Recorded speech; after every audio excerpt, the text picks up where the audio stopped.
transaksi ni kalau melibatkan riba haram, sepakat para ulama. Tapi adakah akad atau kontrak atau urusan transaksi itu sah atau tidak? Tuan-tuan beli emas umpamanya, emas ni barangan ribawi, mesti ikut tata cara dan parameter yang ada. Antaranya ialah kalau emas sama emas dia tak boleh berbeza kuantitinya. Tak kira emas lama dengan emas baru ke, emas comel dengan tak comel ke, mesti tidak ada tafadul, tak boleh ada beza kuantiti. Kalau ada beza dia jadi riba, ya. Tak kira emas apa pun, ya. Cuma adalah segelintir ulama kata emas perhiasan tak termasuk. Dan itu yang difatwakan di negara kita dan di peringkat global. Yakin pakai yang tu, ya. Tapi kalau tuan-tuan dengar daripada orang yang belajar konservatif, dia kata asal emas saja, emas perhiasan pun dia kata tak boleh. Tuan-tuan boleh dapatilah kat YouTube apa semua. Terpulanglah tuan-tuan nak ikut yang tu, ikut. Tapi yang standard yang difatwakan harus. Yang tak boleh ialah selain daripada emas perhiasan, ya.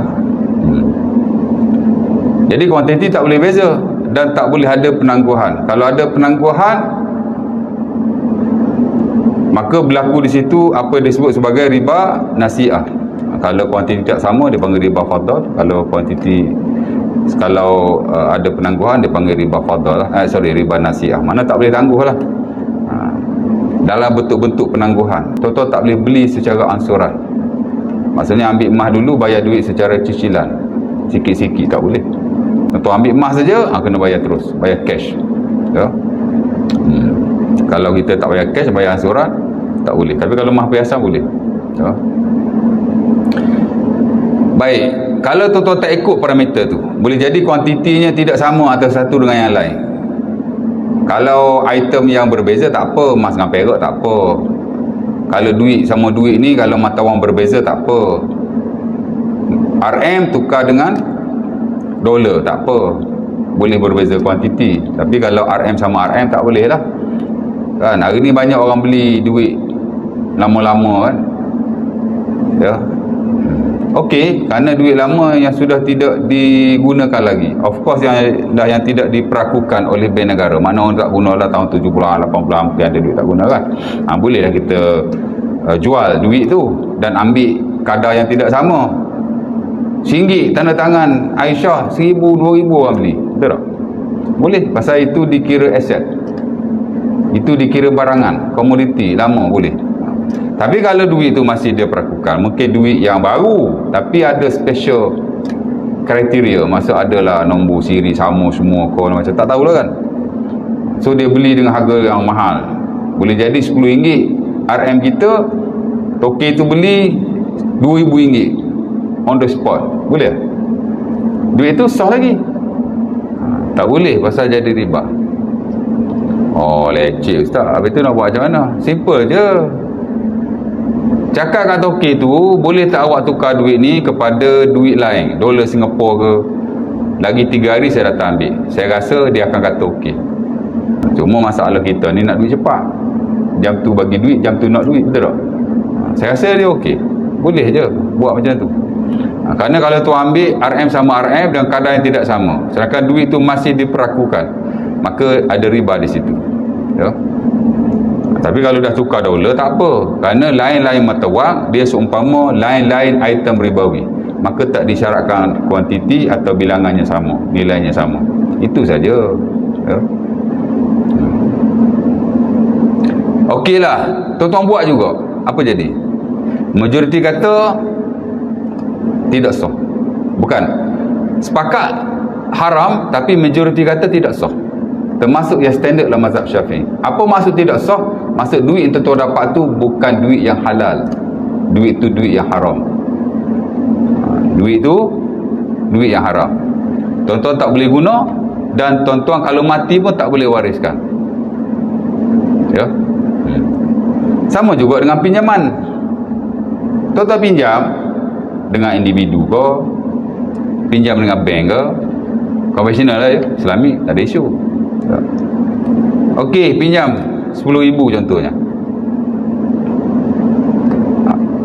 Takkan bank nak bagi 1,000 100,000, dia pun nak ambil balik 100,000. Habis tu bank nak ambil untung apa? Bank dia berniaga, dia bukan buat charity. Jadi duit yang tuan-tuan dapat tu, kalau ikut standard mazhab Syafi'i, ada duit yang haram. Perbuatan tu memang haram lah, sepakat ulama. Tapi duit yang kita dapat tu, nombor satu, kontrak tu sah atau tidak. Yang kedua, duit yang kita dapat tu. Ya. Kalau mazhab Syafi'i, kontrak itu tidak sah. Bila tidak sah, duit yang tuan-tuan dapat pun bukan duit tuan-tuan lah. Tuan-tuan, duit itu ada duit yang haram, tuan-tuan tak boleh guna. Wajib tuan-tuan kembalikan balik kepada tuan dia. Kena bagi balik kat orang pinjam tu. Orang bagi pinjam tu bagi balik. Dan kalau tuan-tuan mati pun duit itu tak boleh diwariskan. Ya. Itu dulu ada seorang pendakwah kita, dia kata, kita ni kalau minum arak, oh haram. Kalau zina haram, judi haram. Itu awak mari masjid naik kereta buat loan dengan komisioner tu, makan babi haram. Itu dia kata, beli motor datang masjid, apa beza dia kata? Betul, tapi tak tepat. Mazhab Syafi'i betul tu. Ya. Kontrak-kontrak berdasarkan riba, ada kontrak yang bukan saja haram tapi tidak sah. Dan harta yang kita dapat itu ada harta yang tidak halal, tak boleh digunakan sama sekali, dan tak boleh diwariskan. Tuan-tuan tak boleh guna. Jadi kalau tuan-tuan beli kereta, kereta tu pula jadi kereta yang haram. Betul lah dia kata tu. Tapi unfortunately, fatwa semasa global baik, Malaysia baik, dia tak pakai hak tu. Dia pakai yang standard dalam mazhab Abu Hanifah, di mana kontrak-kontrak yang berasaskan riba ada kontrak yang sah. Ya. Duit itu duit kita, cuma kita berdosa kerana melakukan riba. Hari ini fatwa tu very practical. Ya. Kalau tidak, susah juga lah. Memang kita dalam banyak hal banyak guna pakai Hanafi. Bukan hanya dalam perihal yang melibatkan zakat, benda-benda ta'abudi atau ibadah ini, tapi dalam hal hewan muamalat pun banyak pakai Hanafi hari ini. Ya. Kerana dia agak fleksibel. Ya. Dia kata akad tu akad yang sah. Dia tidak batal tapi fasid. Fasid ni akad yang rosak. Akad itu telah dirosakkan oleh riba, tapi dia tidak batil. Dia beza. Akad ni bagi mereka ada dua. Satu akad yang batil, satu akad yang fasid. Akad yang batil ni akad yang tidak sah lah. Akad yang fasid ni akad yang sah tapi telah dirosakkan kerana melakukan larangan-larangan tertentu. Itu yang kita pakai.